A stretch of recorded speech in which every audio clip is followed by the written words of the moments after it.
So as you know, with Donald Trump's rapid decline, both physically and mentally, he's also trying to drag the USA down with him. It turns out, though, that people are booing him wherever he goes. I want to show you guys this. This is outside the restaurant. Trump trying to have dinner in D.C.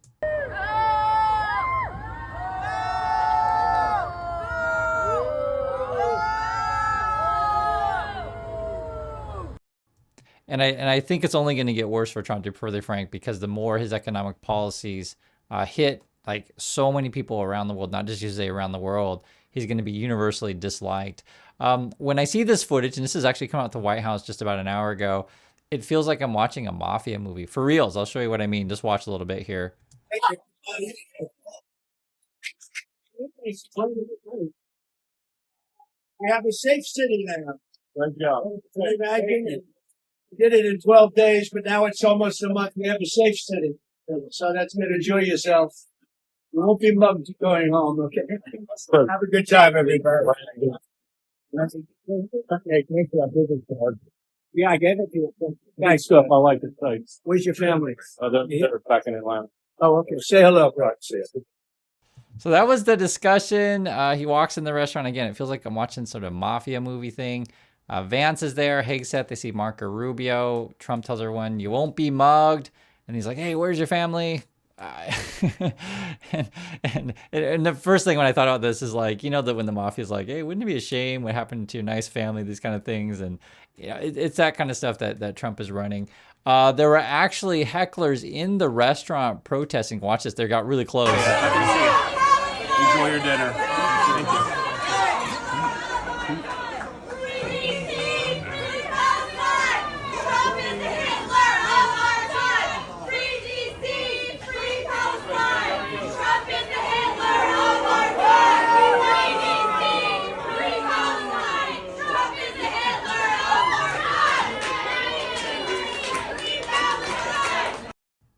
So, I mean, it's everything. Free DC, free Palestine. So I'm supportive of the protesters.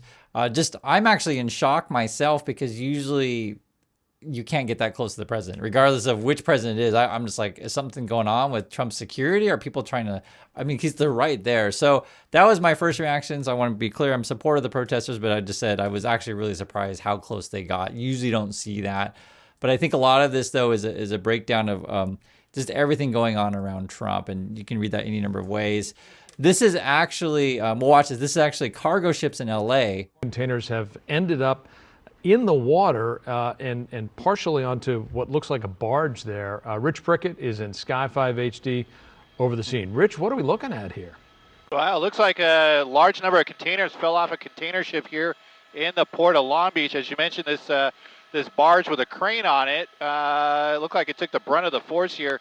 Hopefully nobody was injured. However, we're not hearing any reports of injuries at this point, but it looks like maybe some of the containers had crumbled, and that just created a domino effect, and all these container ships came down onto the barge. And what I feel like whenever I see this kind of stuff, it reminds me of what's going on at America's airports, and you've seen at America's, shipping ports, etc. There's just a sort of, how can I say, failing of our infrastructure. I mean, it's on TV all the time. On top of that, they were describing the scene as, I guess there's a bunch of, no, for real. It says it wasn't clear what was in them, talking about the containers, but then there said there were shoes and clothing were seen floating in the water. Oh, God. So, I know, I don't know if it's funny, not funny, but hope they clean that up soon. I mean, when I first read it, it sounds funny, but this is actually real. There's 67 containers. Maybe you're waiting for some sort of package. It's just going to add only more to inflation as supply drops down. And we need to do something about our ports and our shipbuilding. That's actually, and I want to connect the two stories, that's actually also under contention right now because you remember Trump had his ICE people go and raid the Hyundai and LG plant and basically disrupting U.S.-Korea relations. And that's going to bleed over into, remember, the USA was trying to get a deal with Korea for Korea to basically teach Americans how to shipbuild and fix ships, this kind of stuff, for reals. And now Korea is kind of wavering on that, which I completely understand. You can't do business with Trump. This is what it says. This comes from Korea. It says, without an agreement, it will be difficult for the Mazga project to even get off the ground, right? So that was the Make America Shipbuilding Great Again. So they're saying without an agreement, just we might not even go. Also says here, the circumstances facing South Korea and Japan are fundamentally different. Kim pointed to Japan's currency swap arrangements and yen's role as a reserve currency. Basically, the USA wants, I guess, Korea to maybe up their, investment in the USA, try to make it more like Japan, but Korea's like, we're in different situations than that. And essentially, I don't know if Trump's just trying to extort yet more money from another ally. I mean, I'm sure he is. I wouldn't be shocked. Some actually people have mentioned that there is a possibility, why would you call a raid on Hyundai at this particular time? Maybe because it's almost done. Trump wants to take it over. I mean, you never know. You never know with this guy.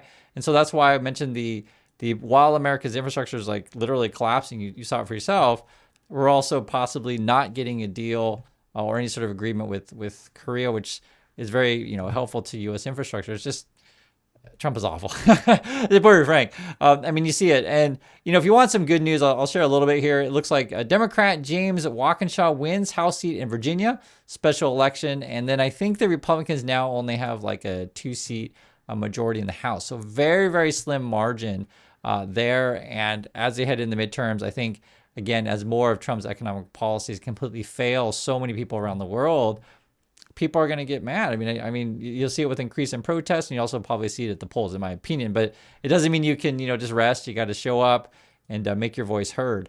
On top of that, the Supreme Court also said today, I guess, they're going to expedite the tariff case.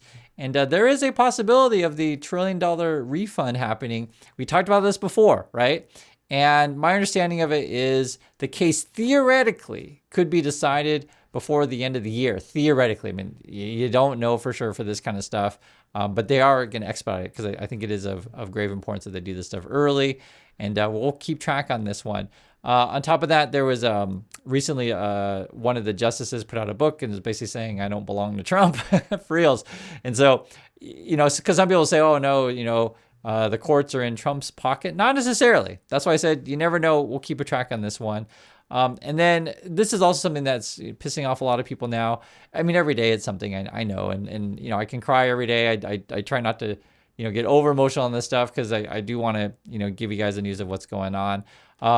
If you're coming from outside the USA and you have any desire to go to USA, looks like it might take longer to get your visa. That's been the discussion here. And this would relate to a lot of people. So I'll read it. It says, travelers who require a visa to visit the USA may now face longer wait times after the Trump administration enacted a new rule over the weekend. There's all this new stuff that they're doing. The State Department said Saturday that the non-immigrant visa applicants are expected to schedule interviews at their local U.S. embassy or consulate and warned that those who apply elsewhere might find that it will be more difficult to qualify for the visa, okay?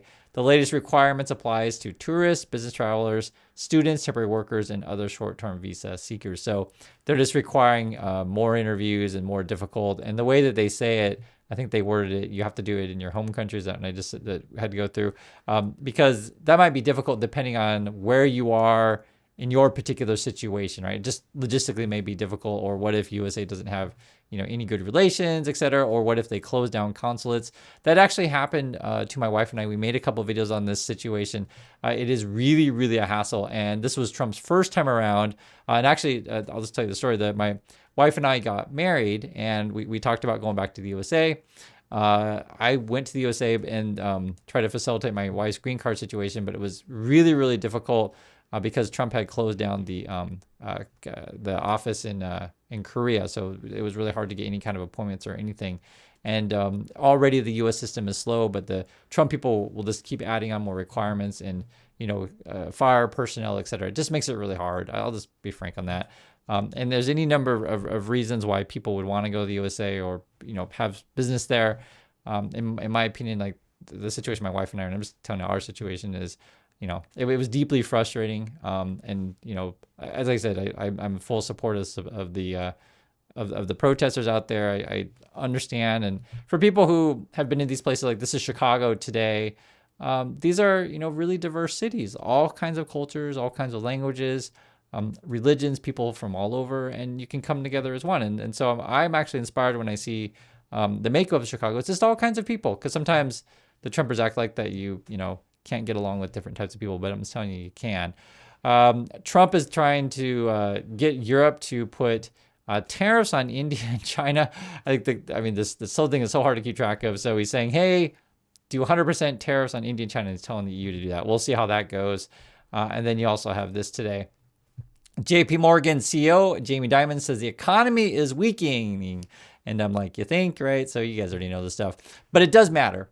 It does matter when the CEO of the, you know, the biggest bank in USA is like, yo, things don't look so good. It matters. And then, as I talked about in the prior video, which you can watch, jobs look really, really weak as we have another downward revision. And what they said, I think we was it 911,000, if you want to say it that way, because some people are saying, hey, why is it 911? But it was 911,000 jobs were downward revised.